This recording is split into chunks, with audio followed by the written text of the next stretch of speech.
What unfolds when one of Hollywood's most respected actors steps into what he assumes will be a routine morning show appearance only to be met with pointed questions and a hidden agenda? Samuel L. Jackson expected a standard interview about his newest film, but George Stephanopoulos had something very different in mind. What should have been a straightforward promotional spot quickly spiraled into one of the most memorable live TV moments in recent history. The tension was unmistakable. The questioning was unrelenting, and Jackson's response, instantly iconic.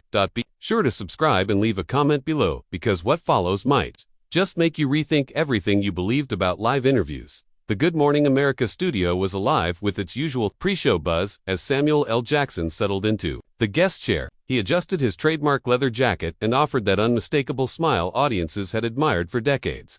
Jackson was no stranger to this routine.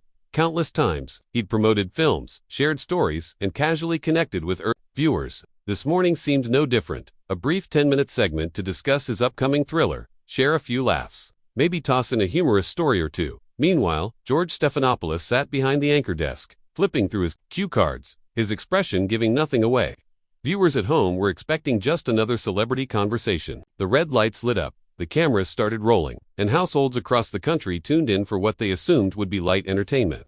We're back with Academy Award nominee Samuel L. Jackson. Stephanopoulos opened, his tone as measured and professional as ever. Samuel, thanks for joining us this morning. Always good to be here. George, Jackson replied, leaning back in his seat. Nice to see you again. But something in Stephanopoulos' demeanor was off. Jackson noticed it immediately. The host's grin looked rehearsed, his posture uncharacteristically stiff, and there was a focused intensity in his eyes hinting that this conversation was headed somewhere unexpected. Now, we are here to discuss your latest film, Stephanopoulos said, his eyes scanning the page with calculated calm.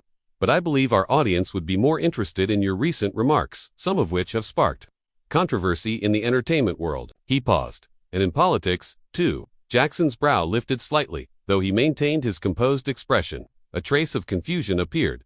Controversial remarks. I'm not sure what you mean, George. I'm here to talk about the movie. Stephanopoulos leaned in, his journalistic instincts clearly engaged. Come on, Samuel, you know exactly what I'm referring to. Her comments last month about how Hollywood treats veteran actors, your critiques of certain network executives, and let's not forget what you said about media figures who, quote, don't know their place. A heavy silence filled the studio, broken only by the quiet hum of the equipment. Jackson's face shifted from puzzled to wary, his demeanor growing more guarded. That familiar intensity emerged, the same quality that's made him one of the most compelling actors of his generation. This was no casual morning show conversation. I think there may be some confusion here, Jackson said steadily. His voice remained calm, but carried a clear warning tone familiar to longtime fans. I came to discuss my film, not to be questioned about remarks pulled out of context. But Stephanopoulos wasn't backing off. Sensing vulnerability or an opportunity, he pressed further. Out of context. Samuel, these were your own words. You criticized news anchors who, and I quote, try to strong-arm their guests, just because they hold the mic. Were you directing that at someone in particular? The camera lingered on Jackson, capturing every slight movement, every tightening of the jaw. It was now clear to him, this was no coincidence. This was a calculated setup. His hands folded together, his gaze locked onto Stephanopoulos with unwavering focus, the kind of intensity that commanded attention on screen and off. You know what, George? Jackson said, his voice now slower, deeper, familiar to moviegoers as the calm before the storm. You've completely flipped this around. You invited me on to talk about the film, and now you're steering it into a trap. That's not professional. He paused, and it sure isn't respectful. Stephanopoulos, appearing encouraged by Jackson's firm tone, kept going with the confidence of someone who believed his role granted him the final word. I think viewers deserve clarity, Samuel, when a public figure makes comments that some interpret as aggressive or threatening. Isn't it our job to ask about it? The word threatening echoed like a gauntlet thrown, and Jackson's reply was immediate and sharp. His demeanor changed in a flash. Gone was the easygoing charm. In its place stood the resolute, unfiltered man who'd never shied from confrontation. Threats, Jackson repeated, voice raised just slightly but no less controlled. Did you just accuse me of making threats on national television? Are you serious? The atmosphere inside the studio had now shifted completely. Crew members glanced at each other, recognizing that this was no ordinary celebrity feature. Stephanopoulos, clearly sensing the energy change, tried to steady himself, though his voice hinted at uncertainty. I'm only asking for clarification. Samuel, when you said some media figures need to know their place, what exactly did you mean?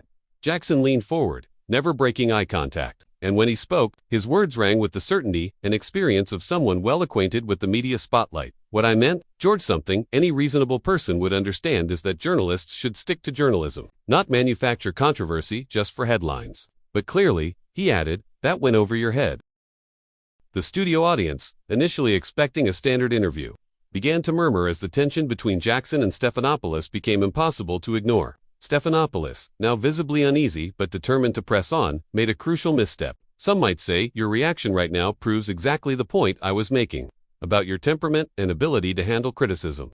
The moment the words left his mouth, Jackson's expression changed completely. The restrained frustration that had been simmering throughout the segment sharpened into something unmistakably more serious. The mood shifted instantly. Jackson leaned back in his chair, a smile forming not the friendly, familiar one he wore at the interview start, but a far more pointed one. It was the kind of smile fans recognized from his most memorable roles just before a cutting remark. My temperament, Jackson repeated slowly, as if turning the phrase over in his mind. Let me explain something to you, George. You've spent years behind that desk assuming your platform gives you the right to talk down to your guests, misrepresent their words, and stir controversy where there is none. And you want to lecture me about temperament. Stephanopoulos shifted, awkwardly, clearly realizing he had crossed a boundary he shouldn't have. His earlier confidence faded as Jackson's commanding presence filled the room.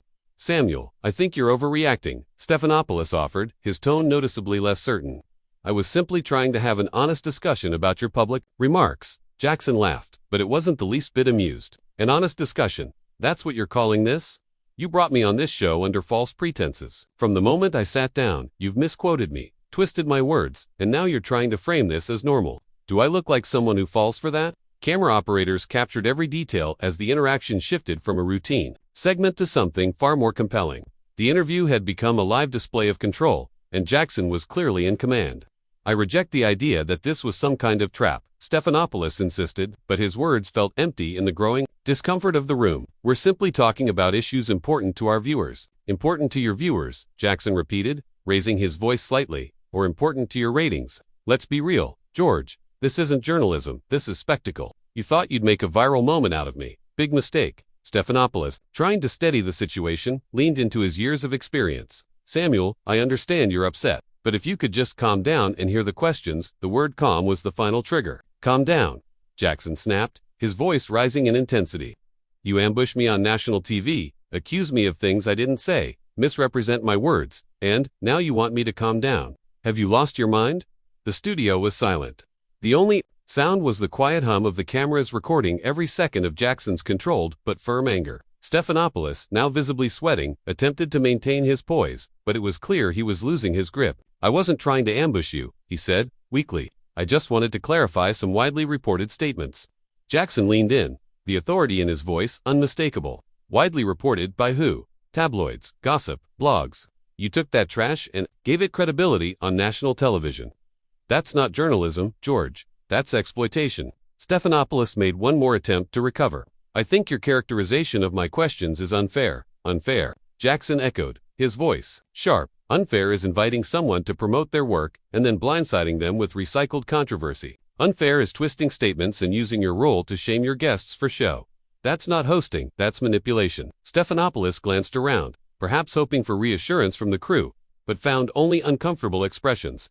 The authority he once carried in the room had vanished. Samuel, I believe there's been a misunderstanding, Stephanopoulos offered quietly, searching for a way to diffuse the situation. Oh, there's definitely been a misunderstanding, Jackson replied, his tone now edged with disappointment. You misunderstood who you were dealing with. You thought I was just another actor, eager for airtime, that I'd sit here quietly while you pushed your own narrative.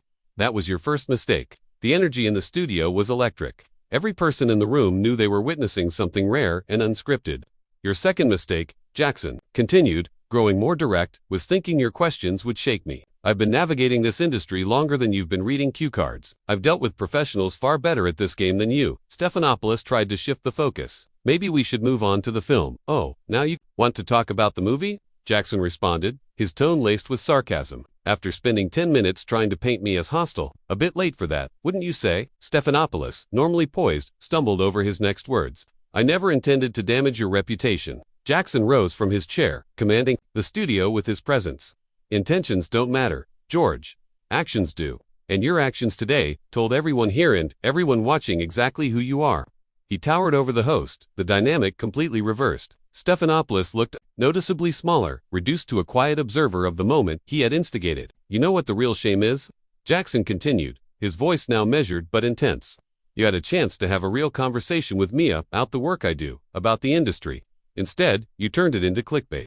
Steph tried to speak, but Jackson raised a hand. I'm not done. You wanted to interview Samuel L. Jackson, he said. Well, now you've got the full version. Respect goes both ways. You show it, you get it. You take it away. This is what happens. Stephanopoulos sat silently, his face pale, clearly grasping the full extent of the fallout.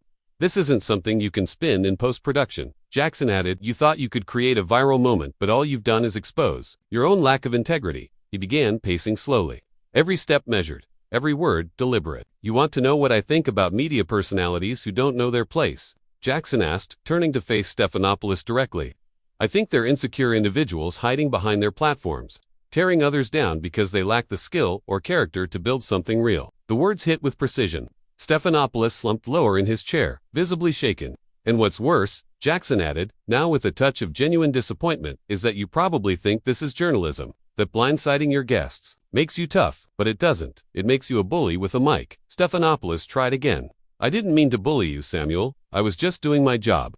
Jackson stopped pacing, looking directly at him. Your job is to inform, ask meaningful questions, encourage thoughtful conversation, not ambush guests for views, not inflate your ego by putting others down. The room was silent. Even the normal hum of the studio had faded. Jackson scanned the space crew, producers, audience members all watching. You know what, George, he said, calm but final. I came in as a professional, ready for a straightforward interview. Since that didn't happen, I'll leave you with this. Stephanopoulos looked up, almost hopeful, anticipating closure. The next time you try to ambush a guest, Jackson said, voice low but firm, make sure you're ready when they push back, because not everyone's going to sit here while you chip away at their reputation. He reached down, unclipped his microphone, a small, deliberate act that signaled the end of the exchange and his complete control of it. I'll promote the film elsewhere, he stated plainly, voice now echoing through the studio. Somewhere that understands the difference between a real interview and a setup. Stephanopoulos remained frozen, unable to respond, watching as one of Hollywood's most influential figures walked away, leaving behind a moment of live television that no amount of post-editing could fix. Jackson paused briefly at the edge of the stage, turned back, and delivered one last line. Oh, and George, he said clearly, next time you want to question someone's temperament, be prepared when they show you what real temperament looks like. With that, Samuel L. Jackson exited the Good Morning America set, leaving behind a host whose confidence had unraveled on live television, in a moment that would be revisited and dissected for years to come. The cameras continued recording as Stephanopoulos sat motionless, eyes fixed on the now empty chair. His attempt to generate TV gold had backfired, turning into a career-defining misstep. There's no editing suite in the world that could undo what just unfolded. What did you think of this confrontation? Did Samuel L. Jackson respond the right way, or should he have handled it differently? Share your thoughts in the comments and don't forget to subscribe for more compelling stories from the world of entertainment.